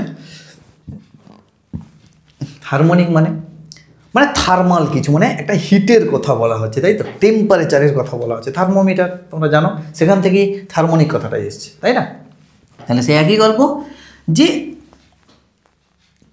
মেটালের মধ্যে, বা আমরা যদি হিট তাকে দিই, মেটালকে যদি আমরা হিট দিই, তাহলে কিন্তু ইলেকট্রন ফুট করে উড়ে চলে যাবে, তাই না? একটু আগে যেটা আমরা বোঝালাম যে এই যে বললাম না এনার্জি, কোন এনার্জি দিবি তুমি তাকে, এনার্জিটা কোনটা দেবে না, তাকে হিট করতে হবে। সাপোজ দেখো এগুলো সব অ্যাটম আছে, তো এইগুলো অ্যাটম আছে। আমরা একটু আগে জানলাম যে এই যে নিউক্লিয়াসের রেসপেক্টে যদি অ্যাটমগুলো তো ওরিয়েন্টেশন হচ্ছে, হ্যাঁ কি না? আউটার মোস্ট সেলে দেখো একদম ক্লোজলি যে বাউন্ডেড আছে সে কিন্তু তার বন্ডিংটা কিন্তু হেভি স্ট্রং। একদম যখন বাইরের সেলে ইলেকট্রন আছে সে কিন্তু উইক আছে, মাথায় রাখবে। নিউক্লিয়াস তাকে কিন্তু স্ট্রং বন্ডিংয়ে আটকে রাখতে পারবে না। এবার যদি আমি বাইর থেকে যদি তাপ দিই, বাইর থেকে কি দেব, তাপ দেব, তাই তো, হিট যদি আমি প্রোভাইড করি, কি হবে বাবু না, এই যে বন্ডিংটা তাহলে কি হবে, ভেঙে যাবে। কেন? দেখো যখন মেটাল সারফেসকে আমরা হিট দেব, বা মেটালকে যখন হিট দেব, তখন কি হবে, তুমি দেখো, তুমি তোমার 10 জন বন্ধুকে বা বন্ধু বান্ধবী সবকে নিয়ে, হ্যাঁ পার্সিয়ালিটি আমি করবো না, তো সবাইকে নিয়ে যদি সাপোজ তুমি 10 জনকে নিয়ে তোমার ঘরের একটা ছোট ঘরের মধ্যে তুমি বসে আছো, তাই তো, আমি কি করলাম, বাইরে থেকে ইলেকট্রিসিটি কেটে দিলাম, মানে বন্ধ করে দিয়েছি, দরজা আটকে নিয়েছি, এবং তোমার রুমের টেম্পারেচার বাড়িয়ে যাচ্ছি, তাহলে কী হবে বাবা, তোমরা আর স্থিরভাবে বসে থাকতে পারবে না। তো তোমরা কি করবে, তোমরা কিন্তু র্যান্ডাম ছটপট হবে, তাই না? তোমরা নিজস্ব জায়গা থেকে তোমরা আকপাক করবে নাকি, তোমাদের মধ্যে একটা অস্বস্তি ভাব কাজ করবে। কেন? টেম্পারেচার বেড়ে যাচ্ছে, তোমাদের মধ্যে কী হবে, ভাইব্রেশন বেড়ে যাবে। This is important. মানে এখানে তাহলে কী হবে, এই অ্যাটমগুলো তার নিজস্ব পজিশনের রেসপেক্টে কী করবে, ভাইব্রেট করতে থাকবে, তাই না? অ্যাটমগুলো কী করবে, নিজস্ব পজিশনের রেসপেক্টে ভাইব্রেট করতে থাকবে। ওকে, দ্যাট মিনস ভাইব্রেট যখন করতে থাকবে, একে অপরের মধ্যে কলিশন হবে, সংঘর্ষ হবে। সংঘর্ষের ফলে এই যে ইলেকট্রনগুলো যেটা লুজলি বাউন্ডেড ছিল তারা কিন্তু পালিয়ে যাবে, তারা কিন্তু ফ্রি হয়ে যাবে, তাই তো। এই যে ইলেকট্রনগুলো একদম আউটার মোস্ট ছেলে যে ইলেকট্রনগুলো, এরা কিন্তু নির্গত হয়ে বেরিয়ে যাবে। বুঝতে পেরেছ? তাহলে আমি তাপ দিলাম, অ্যাটমের র্যান্ডাম রেস বাড়লো, মানে ভাইব্রেশন বাড়লো, ভাইব্রেশন বাড়ার ফলে তারা কি করছে, আউটার মোস্ট সেল থেকে ইলেকট্রনকে পাঠিয়ে দিচ্ছে বাইরে। কেন? ইলেকট্রন আর থাকতে পারছে না, তাদের মধ্যে যে বন্ডিংটা ছিল সেই বন্ডিংটা ব্রেক করে গেল, তাই না? কেন? ইলেকট্রন এই এনার্জিটা নিয়ে নিয়েছে, হলো। দ্যাট মিনস এইরকম যে ইলেকট্রন, মানে কোনো মেটালকে তাপ দেওয়ার ফলে যে ইলেকট্রন নির্গত হচ্ছে তাকে আমরা থার্মোনিক ইমিশন বলা হচ্ছে, ঠিক আছে? আর ইলেকট্রনটাকে থার্মাল ইলেকট্রন বলা হবে। ওকে, ইলেকট্রনগুলোকে আমরা থার্মাল ইলেকট্রন বলবো। কেন? তাপ দিয়ে আমরা ইলেকট্রনটাকে নিঃসরণ করিয়েছি, ওই জন্য এটাকে থার্মোনিক ইলেকট্রন বা থার্মিক ইলেকট্রন বলতে পারি। ওকে, বেশ। তাহলে এইটা হচ্ছে কি, প্রথম আমরা বললাম তাপীয় আয়ন নিঃসরণ। ক্লিয়ার? এবার দেখো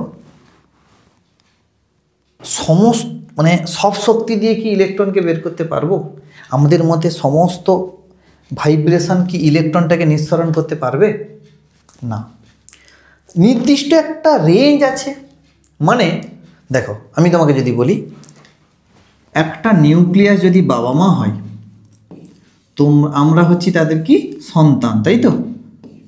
এবার বাবা মা আমাদেরকে সবসময়ের জন্য কি করেন, স্ট্রংলি অ্যাট্রাক্টেড করে আটকে রাখার চেষ্টা করেন, তাই না? কিন্তু যদি ডিস্টেন্স বেড়ে যায়, স্বাভাবিক কথা অ্যাট্রাকশান পাওয়ারটা কমে যায়। স্বাভাবিক কথা, দেখবে দূরে থাকবে, বাবা মা হয়তো অন্তরে ভালোবাসবে, বাট একটু হলেও তোমার টান কমে যাবে। ওই জন্য অনেক ছেলে মেয়ে বিদেশে থাকে না, বাবা মার সঙ্গে যোগাযোগ করার সময় পায় না। দেখবে বাবার সঙ্গে সন্তানের, বাবা মায়ের সঙ্গে যে সন্তানের রিলেশান একটু হলেও ব্রেক করছে, উইক হচ্ছে দিনের পর দিন, বুঝতে পারলে? অর্থাৎ বাবা মাকে টাইম দেওয়াটা খুব জরুরি। নিজের যত কাজ থাকুক না কেন, সমস্ত কাজের ঊর্ধ্বে এসে তোমাকে সময় বের করে বাবা মার সঙ্গে কমিউনিকেশানটা ঠিকঠাক রাখতে হবে, নাহলে বাবা মা যথেষ্ট নার্ভাস ফিল করে, বুঝলে? যাই হোক, তাহলে ইলেকট্রন তাহলে নিউক্লিয়াসের সঙ্গে একদম ক্লোজলি, মানে সরি তোমার হচ্ছে উইকলি বাউন্ডেড আছে, হ্যাঁ কি না? বেশ, তাহলে আমরা দেখতে পাচ্ছি কি যে এই ইলেকট্রন যখন একটা নির্দিষ্ট এনার্জি আছে, ধরে নিচ্ছি আমরা ই এনার্জি আছে, এবার এই এনার্জিটাকে ব্রেক করতে গেলে হয় এর সঙ্গে সমান এনার্জি তোমাকে দিতে হবে, না হলে বেশি এনার্জি দিতে হবে, হ্যাঁ কি না? তুমি আমাদের মধ্যে বন্ডিং ব্রেক করতে চাইছো, তাহলে নিশ্চিত তোমাকে বেশি এনার্জি নিয়ে আমাকে ধাক্কা দিতে হবে, হ্যাঁ কি না? তার মানে এই ই প্রাইমটাকে হতে হবে হয় গ্রেটার দ্যান, না হয় অন্তত ইকুয়াল, দিলে আমি ফ্রি হয়ে যাব, তো হ্যাঁ কি না? বাবা মার ভালোবাসার থেকে আমি উধাও হয়ে যাব। তাহলে বাবা মা আমাকে যে বন্ডিংয়ে বেঁধে রেখেছিল, একজন বন্ধু এসে কি করছে, বাবা মাকে কনভিন্স করাচ্ছে, এই একটু ছাড়ো না, আমরা একটু খেলতে যাবো বা যাই হোক, অমুক জায়গায় যাবো, তমুক জায়গায় যাবো, ঠিক আছে? বান্ধবী এলে কিন্তু সমস্যা, তখন বাবা মা কিন্তু আরও অ্যাট্রাকশান পাওয়ারটা বাড়িয়ে নেয়, ঠিক আছে? কখনো ছাড়ে না। যাই হোক, ওই জন্য কী হবে যে ইলেকট্রনটাকে তাহলে যখন দিচ্ছে, ইলেকট্রনটা ফ্রি হয়ে যাচ্ছে, নাকি? ইলেকট্রন ফ্রি হচ্ছে কখন? যদি এই এনার্জি থেকে বেশি এনার্জি দাও অথবা সমান দাও। তাহলে যখন এই এনার্জি দিচ্ছ না, যে এনার্জি দিলে ইলেকট্রন জাস্ট ফ্রি হবে, সেই এনার্জিটাকে এই যে প্রাইম ইকুয়াল টু যখন হচ্ছে, এই ঘটনাটাকে আমরা কি বলবো জানো? ধাতুর কার্য অপেক্ষক, most important work function of মেটালের ওয়ার্ক ফাংশন বা ধাতুর কার্য অপেক্ষক। ধাতুর কার্য অপেক্ষক কি না, যে ন্যূনতম শক্তিতে কোনো ধাতব পৃষ্ঠের উপরে পড়লে বা শক্তি দিলে ধাতব পৃষ্ঠ থেকে ইলেকট্রন তার সারফেসে বেরিয়ে চলে আসবে, মানে পুরো ফ্রি হয়ে যাবে, মানে ইলেকট্রন সারফেসে বেরিয়ে চলে আসবে। যে এনার্জি তুমি, যে ন্যূনতম এনার্জি মানে তুমি সারফেসটাকে দিলে, মানে এগুলো কিন্তু ইলেকট্রন, এগুলো অ্যাটম নয় কিন্তু, এগুলো ইলেকট্রন, ঠিক আছে?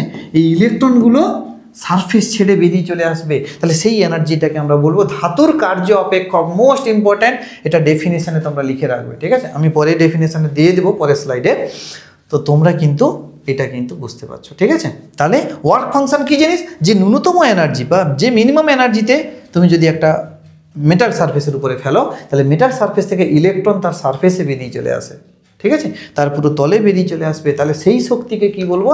ধাতুর কার্য অপেক্ষক। ওকে, তাহলে প্রত্যেকটা ধাতুর বেসিসে ডিপেন্ড করে। দেখো, কারুর ঘরের বন্ডিং খুব স্ট্রং, কারুর বাবা মা দেখবে একদম এই তুই একদম বেরাবি না, ঠ্যাং ভেঙে দেবো, তাই না? বেশ, কারুর অভিভাবক কী হয়, একটু উইকলি, আচ্ছা হোক যাবি তো যা। তার মানে প্রত্যেকটা ফ্যামিলির উপর ডিপেন্ড করছে, তোমার বাবা মার উপর ডিপেন্ড করছে তোমাদের মধ্যে বন্ডিং কেমন হবে। অর্থাৎ ওই জন্য কার্য অপেক্ষক কী হবে? মেটেরিয়াল ভ্যারি করবে, মেটেরিয়াল যত ভ্যারি করবে কার্য অপেক্ষকের মান চেঞ্জ হবে। ওকে, ডান। তাহলে এরপর মেটেরিয়াল যখন ভ্যারি করবে, কার্য অপেক্ষকের মান কেবলমাত্র ডিপেন্ড করবে কার উপরে? ধাতুর উপরে, ধাতুর প্রকৃতি বা ধাতুর উপাদানের উপরে। ওকে, চলো নেক্সট আমরা জানবো কি মোস্ট ইম্পর্টেন্ট একটা টপিক, যেটা হচ্ছে কি আলোক তড়িৎ নিঃসরণ, ফটো ইলেকট্রিক ইমিশন। তো ফটো ইলেকট্রিক এফেক্টে এখন যাচ্ছি না, নেক্সট ক্লাসে আসবো, ফটো ইলেকট্রিক এফেক্ট থেকে শুরু হবে। এখন আগে ফটো ইলেকট্রিক এমিশনটা কি জানো? আচ্ছা, ফটো কথার অর্থ কি বাবু? ফটো কথার অর্থ কি? ফটো মানে ফটক তোলা নয়, কিন্তু ফটো মানে আলো। এই ফটক তোলা বলতে পারো, একটা আলো যায় না, একটা আলো যায়, আচ্ছা ফ্ল্যাশ জ্বলে। তাহলে আলোক তড়িৎ ক্রিয়াও ঠিক একই রকম। কোনো ধাতু পৃষ্ঠের উপরে, কোনো ধাতব পৃষ্ঠে আমরা জানি সেই একই রকম অ্যাটমগুলো এঁকে ফেলো, এই অ্যাটমগুলো আঁকতে পারি আমরা। হ্যালো, এবার বাইর থেকে একটা নির্দিষ্ট আলাদা কালার নিয়ে নাও, একটা বাইর থেকে একটা নির্দিষ্ট কম্পাঙ্কের, মাথায় রাখবে কম্পাঙ্ককে আমরা নিউ দিয়ে ডিনোট করি, কম্পাঙ্ককে নিউ বা তোমরা এফ দিয়ে ডিনোট করো, কেউ কেউ এন দিয়ে ডিনোট করো, কোনো সমস্যা নেই, ঠিক আছে, যে যেটা পারো ইউজ করো। বাইর থেকে যদি আলো ফেলি, সেই আলো এই যে আউটার মোস্ট সেলে থাকা ইলেকট্রনের সঙ্গে একটা ধাক্কা হয়। ধাক্কা মানে যাকে ইলাস্টিক কলিশন বা স্থিতিস্থাপক সংঘর্ষ হয়, ঠিক আছে। তাহলে এই একটা নির্দিষ্ট এনার্জি নিয়ে আসছে, এই আলো আসছে মানে একটা নির্দিষ্ট, এটা হচ্ছে আলো, নির্দিষ্ট কম্পাঙ্কের আলো, অবশ্য সব কম্পাঙ্কের হবে না, আবার এর জন্য কিছু পার্টিকুলার ফ্রিকোয়েন্সি আছে, কম্পাঙ্ক আছে, ওই ফ্রিকোয়েন্সি লাইট পড়লে তবেই ফটো ইলেকট্রিক এমিশন হবে, নাহলে হবে না। তাহলে এই নির্দিষ্ট কম্পাঙ্কের আলো যদি ধাতব পৃষ্ঠের উপরে পড়ে, তাহলে ওই ধাতব পৃষ্ঠের অ্যাটমের সঙ্গে যে ইলেকট্রনের যে কম্বিনেশান আছে, একটা অ্যাট্রাকশান পাওয়ার রয়েছে, সেই অ্যাট্রাকশানের কী হবে, এই আলো এসে ইলেকট্রনকে ধাক্কা মারলো, ইলেকট্রনকে ধাক্কা মারার ফলে ইলেকট্রনকে সমস্ত এনার্জি হস্তান্তরিত করলো, ইলেকট্রন সেই এনার্জি নিয়ে মানে তাদের মধ্যে একটা সংঘর্ষ হলো, কলিশন, ধাক্কা হলো, ঠিক আছে। কি কলিশন? Elastic collision. ওই জন্য বলছি পুরো এনার্জিটা ইলেকট্রনকে হস্তান্তর করে দিল। তাহলে ইলেকট্রনকে ট্রান্সফার করে দিল, অর্থাৎ ইলেকট্রন সেই শক্তি নিয়ে টুত করে পালালো, নাকি পাখি ফ্রুত, নাকি? আচ্ছা, তাহলে কি হলো, কোনো ধাতব পৃষ্ঠের উপরে যখন আলো পড়লো, তাহলে সেই আলো যে আসছে, সেই আলোটা ইলেকট্রনের উপরের সঙ্গে বা ইলেকট্রনের সঙ্গে ধাক্কা খেলো, ঠিক আছে। ধাক্কা দেওয়ার ফলে ইলেকট্রন, তাদের মধ্যে একটা ইলাস্টিক কলিশন বা স্থিতিস্থাপক সংঘর্ষ হলো। স্থিতিস্থাপক সংঘর্ষের ফলে তাহলে ইলেকট্রন যে শক্তিটা গ্রহণ করলো, সেই শক্তি নিয়ে কি হলো, এই যে বন্ডিংটা আছে তাদের মধ্যে, যে নিউক্লিয়াসের সঙ্গে যে বন্ডিংটা ছিল, সেই বন্ডিং ভেঙে পালিয়ে গেল, ঠিক আছে। তাহলে ইলেকট্রন যে নিঃসৃত হচ্ছে, এইটাকে আমরা বলবো ফটো ইলেকট্রিক ইমিশন। আর হিট দিয়ে তাকে ইলেকট্রন ইমিট করলাম না, কি দিয়ে? আলো দিয়ে ইমিট করলাম, ওই জন্য ফটো ইলেকট্রিক ইমিশন। আলো ফেলে ইলেকট্রনটাকে নিঃসরণ ঘটাচ্ছি, তাকে আমরা বলবো ফটো ইলেকট্রিক ইমিশন, ঠিক আছে। এইটা নিয়ে অনেক ডিসকাশান আছে, ঠিক আছে। নেক্সট ক্লাসে শুধু এইটার উপরেই কথাবার্তা হবে, ঠিক আছে। এই ফটো ইলেকট্রিক এফেক্ট কী জিনিস, এইটা নিয়ে আমরা আলোচনা করব, ঠিক আছে। আজকে শুধু ইমিশনটা শুধু পড়াচ্ছি, কেন তোমাদের বেসিক নলেজটা ক্লিয়ার করতে হবে, ঠিক আছে। তাহলে কি বললাম, তাহলে একটা এক্সাম্পল হিসেবে তোমরা কি বলতে পারো, যে স্যার আলো পড়ছে কিন্তু ইলেকট্রন নিঃসরণ হলে মানে কারেন্ট যাচ্ছে, ইলেকট্রন দৌড়ানো মানে কি, কারেন্ট পাচ্ছি তো। তাহলে আলো পড়ছে বাট কারেন্ট পাচ্ছি কী করে বাবু? কোথায়? সোলার প্লেট, মনে পড়েছে? বিভিন্ন দেখবে তোমাদের প্রত্যেকের স্কুলের দেখবে সোলার প্লেট বেছানো আছে, নাকি? সোলার সিস্টেমে দেখতে পাচ্ছ যে সূর্য রশ্মির যত তেজ হবে, যত বেশি কম্পাঙ্কের আলো আসবে, তত কি হবে, ইন্টেন্সিটির লাইট বাড়বে। ইন্টেন্সিটি বাড়া মানে তত বেশি চার্জ হবে, মানে ইলেকট্রন বেশি সংখ্যক নির্গত হবে, মানে ব্যাটারি তত চার্জকে স্টোর করতে পারবে। দিলে আমাদের রাত্রিবেলা বিন্দাস চলছে, তাই তো। কারেন্ট না থাকলে সুন্দর কারেন্ট ইলেকট্রিসিটি আমরা দিচ্ছি, ঠিক আছে। তাহলে সোলার সিস্টেমটা কিন্তু এই ফটো ইলেকট্রিক এফেক্ট কাজ করে, প্রিন্সিপালটাই কাজ করে, ঠিক আছে। শুধু ইমিশনটা এখানে রয়েছে, অর্থাৎ আলো কোনো ধাতু পৃষ্ঠের উপরে পড়লে সেখান থেকে ইলেকট্রন নির্গত হওয়ার ঘটনাটাকে বলবো ফটো ইলেকট্রিক ইমিশন। ওকে, নেক্সট চলো এবার চলে আসো ক্ষেত্র নিঃসরণ, ফিল্ড ইমিশন। মানে এটা প্রত্যেকেই জানি, মানে সেমিস্টার 3-তে আমরা পড়ে এসেছি। কী বলতো বাবু, সাপোজ তুমি একটা ব্যাটারি লাগিয়ে দাও, সাপোজ তুমি এটা একটা মেটাল সারফেস নিয়ে নাও, এটা একটা মেটাল সারফেস, বাস দিয়ে তুমি দু সাইডে একটা ব্যাটারি লাগিয়ে দাও বাবু, একটা প্লাস একটা মাইনাস, নাকি? একটা প্লাস একটা মাইনাস লাগিয়ে দাও। তার মানে কি, এটা প্লাস এটা মাইনাস। তার মানে এর ভেতরে আমরা কি আছে, প্লাস আধানও আছে আবার মাইনাস আধান আছে, কেন প্রোটনও যেরকম আছে সেরকম ইলেকট্রনও আছে, হ্যাঁ কিনা? এরকম করে তারা কি করে, তারা এরকম করে ছড়িয়ে ছিটিয়ে থাকে, তাই নাকি? প্লাস মাইনাস র্যান্ডমভাবে থাকে। যাই হোক, আমি তোমাকে দেখাচ্ছি র্যান্ডমভাবে প্লাস মাইনাস রয়েছে। ওকে, মাইনাসগুলো কি ইলেকট্রন, প্লাসগুলো প্রোটন, নাকি? প্রোটন তো মুভ করতে পারবে না, প্রোটন তো নিউক্লিয়াসের ভেতরে। কে ছুটবে? ইলেকট্রন ছুটবে, কেন? প্লাস মাইনাস দিয়ে দিয়েছি। ইলেকট্রন কি করবে? ইলেকট্রন এবার কি করবে দেখো, ইলেকট্রন বেটা বলছে আমি মাইনাস পেয়ে গেছি, মাইনাসকে বিকর্ষণ করছে, মানে প্লাস আমাকে দিয়ে দিচ্ছে। মানে আমাদের ঘরে প্রত্যেকদিন ডাল ভাত হচ্ছে, আর লোকের ঘরে দেখো ভালো মন্দ রান্না হচ্ছে, ঠিক আছে, এই যে তোমার চিকেন মটন টটন হচ্ছে, তখন কি ইলেকট্রন কী করবে? তীব্র বেগে দৌড়ানো শুরু করবে, নাকি? প্লাসের দিকে তীব্র বেগে দৌড়ানো শুরু করবে। তাহলে ইলেকট্রন তাহলে কী করবে? সমস্ত ইলেকট্রন কি চলে আসবে? প্লাসে চলে আসবে। আর এখান থেকে তাহলে কত ইলেকট্রন ঘাটতি হবে, হ্যাঁ কি না? বেশ ভালো কথা। তাহলে সমস্ত ইলেকট্রন এইদিকে চলে আসবে। ক্লিয়ার? চলো, তার মানে আমরা দেখতে পাচ্ছি যে ইলেকট্রিক একটা ফিল্ড বা পোটেনশিয়াল ডিফারেন্স দিয়েছিলাম, বিভবের পার্থক্য ঘটিয়েছিলাম, কিন্তু ইলেকট্রন মুভ করছে। এদের মধ্যে একটা বিভবের পার্থক্য ঘটিয়েছি, ইলেকট্রন মুভ করছে। তার মানে ইলেকট্রনের নিঃসরণ হচ্ছে, তো একটা ধাতব প্লেট থেকে ইলেকট্রন বাইরে বেরিয়ে আসছে। তো তার মানে কি হলো, এইটা কি হচ্ছে, তো ক্ষেত্র নিয়ে কেন একটা ইলেকট্রিক ফিল্ড ছিল মনে, ওই জন্য পোটেনশিয়াল আছে। এই ইলেকট্রিক ফিল্ডের পার্থক্য করিয়েছিলাম বলেই তো পোটেনশিয়াল ডিফারেন্স হয়েছে। তাহলে পোটেনশিয়াল ডিফারেন্সের জন্য ধাতুর ভেতর থেকে ইলেকট্রন নিঃসরণ হয়ে বেরিয়ে চলে আসছে। বুঝতে পেরেছ? তার মানে এটাকে আমরা কি বলতে পারি, যে ক্ষেত্র নিঃসরণ বা ফিল্ড এমিশন। এটার আরও একটা নাম আছে, cold cathode emission. Cold cathode emission মানে এইটাকে আমরা বলতে পারি আরো কোল্ড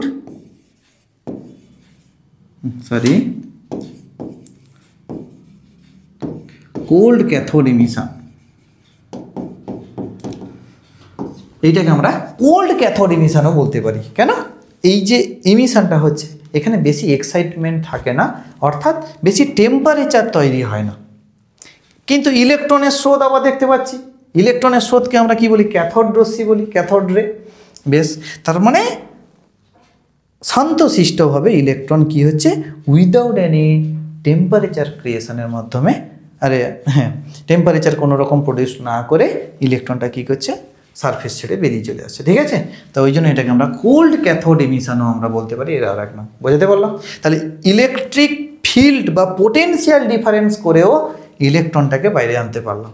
ওকে, চলো নেক্সট। এরপরে আমরা আসবো কি, গৌণ নিঃসরণ। কি বলবো? গৌণ নিঃসরণ মানে সেকেন্ডারি ইমিশন। সেকেন্ডারি ইমিশন কি? কিছু না, দেখো একদম সহজ জিনিস বলছে, একই গল্প। ইলেকট্রনটাকে তোমাকে তো ইমিট করতে হবে, তাহলে কি হবে, এগুলো হচ্ছে অ্যাটম, তার চারিদিকে আছে ইলেকট্রন, নাকি? এগুলো হচ্ছে অ্যাটম, তার চারিদিকে হচ্ছে কি, ইলেকট্রন আছে, মানে এরকম করে তাকে ওরিয়েন্টেশন করে ইলেকট্রন তার চারিদিকে ঘুরবে, নাকি? বেশ, এবার বলা হচ্ছে বাইর থেকে যদি উচ্চ গতি শক্তি সম্পন্ন ইলেকট্রন, কি বলবে, হাই এনার্জেটিক বা হাই ভেলোসিটি, উচ্চ শক্তি বা উচ্চ গতি শক্তি সম্পন্ন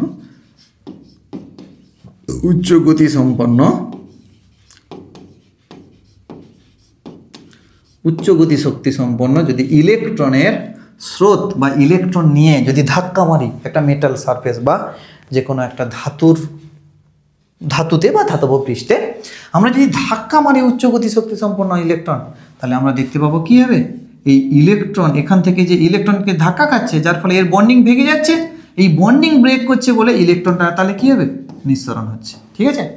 তাহলে উচ্চ গতি শক্তি সম্পন্ন ইলেকট্রন ফেলে ধাতব পৃষ্ঠ বা ধাতুর মধ্যস্থ ইলেকট্রনটাকে নিঃসরণ ঘটাচ্ছে। মানে কাঁটা দিয়ে কাঁটা তোলা বলে না, হ্যাঁ, ঠিক একই রকম ইলেকট্রনের স্রোত, উচ্চ গতি শক্তি সম্পন্ন ইলেকট্রনকে দিয়ে ইলেকট্রনকে ইমিট করানো হচ্ছে। ঠিক আছে? তাকেই আমরা বলছি গৌণ নিঃসরণ। মানে এই যে ইলেকট্রনকে বলবো গৌণ ইলেকট্রন বলবো। ঠিক আছে? কেন প্রাইমারি ইলেকট্রন এখানে প্রাইমারি ইলেকট্রন যে গিয়ে তাকে ধাক্কা মেরেছে, ঠিক আছে, সেখান থেকে তাদের মধ্যে বন্ডিং ভেঙে যে ইলেকট্রন বেরিয়ে গেছে তাকে আমরা কি বলবো, যে গৌণ নিঃসরণ, সেকেন্ডারি ইলেকট্রন। ক্লিয়ার? এটা প্রাইমারি ইলেকট্রন, এটা হচ্ছে কিন্তু সেকেন্ডারি ইলেকট্রন। ক্লিয়ার? তাহলে আমরা দেখতে পাচ্ছি ইলেকট্রন ফেললেও, উচ্চগতি শক্তি সম্পন্ন ইলেকট্রন কোনো ধাতু পৃষ্ঠের উপরে ফেললেও সেখান থেকেও দেখছি ইলেকট্রন নিঃসরণ হচ্ছে। ওকে, তার মানে কতগুলো টাইপের ইলেকট্রন নিঃসরণ হলো দেখো, একবার মনে করিয়ে দিই। তাহলে কি কি হলো না, প্রথমে দেখো তাপীয় আয়ন নিঃসরণ, থার্মন বা থার্মোনিক ইমিশন, মোস্ট ইম্পর্টেন্ট, মাথায় রাখবে এই জিনিসগুলো, কিন্তু কনসেপ্ট ক্লিয়ার রাখতে হবে বাবু, নাহলে কিন্তু অনেক কোশ্চেন ছেড়ে আসতে হবে। ঠিক আছে? এইটা একটা প্রথম। তারপরে গেল ফটো ইলেকট্রিক ইমিশন, তারপর হচ্ছে ক্ষেত্র ইমিশন, নেক্সট যেটা হলো সেকেন্ডারি ইমিশন। ঠিক আছে? তাহলে গৌণ নিঃসরণ। তাহলে বুঝতে পারছো এত রকমের ইলেকট্রন নিঃসরণ হচ্ছে, কিন্তু আমরা এই চ্যাপ্টারের পড়াশোনা করব কাকে নিয়ে, photo electric emission, most important topic. বুঝতে পেরেছ? এতগুলোর মধ্যে আমরা এই জিনিসটাকে নিয়ে এক্সপ্যান্ড করব। ঠিক আছে, এক্সপ্লেন করব পরের ক্লাসগুলোতে। ঠিক আছে, তো যাই হোক, আশা করছি প্রত্যেকেই তোমরা বুঝে নিয়েছো। ঠিক আছে, তো এই বেসিক কনসেপ্টগুলো যদি ক্লিয়ার না থাকে তাহলে কিন্তু তুমি, ওই জন্য তোমাকে দেখো একটু সময় লাগছে, সময় যাক, বাট তোমরা কিন্তু চাইবে সঠিক জিনিসটা দেখতে। একটা কথা মাথায় রাখবে, যে জিনিসে বেশি সময় দিবে সেই জিনিসে তুমি দক্ষ হয়ে উঠবে একদিন। ঠিক আছে, তোমার এখনও তোমার একদম মনে ভেবো না যে স্যার অনেকক্ষণ ক্লাসটা নিয়ে নিলেন, মোটেও ভাববেও না। তোমার এই কনসেপ্টগুলো তুমি দেখবে কত কাজে লাগে তোমার। ঠিক আছে, ওই জন্য একদম হেজিটেট না করে লেকচারগুলো শুনবে, কন্টিনিউয়াসলি শুনবে। ঠিক আছে, এইটুকু আশা রাখি তোমাদের কাছে। ওকে, চলো নেক্সট। থ্যাংক ইউ সবাইকে মোটামুটি ক্লাসটা কনসেন্ট্রেট করে শোনার জন্য। ওকে, আর বারে বারে যেটা বলছি, ভিডিওটাকে অবশ্যই লাইক, কমেন্ট, সাবস্ক্রাইব তো করবেই।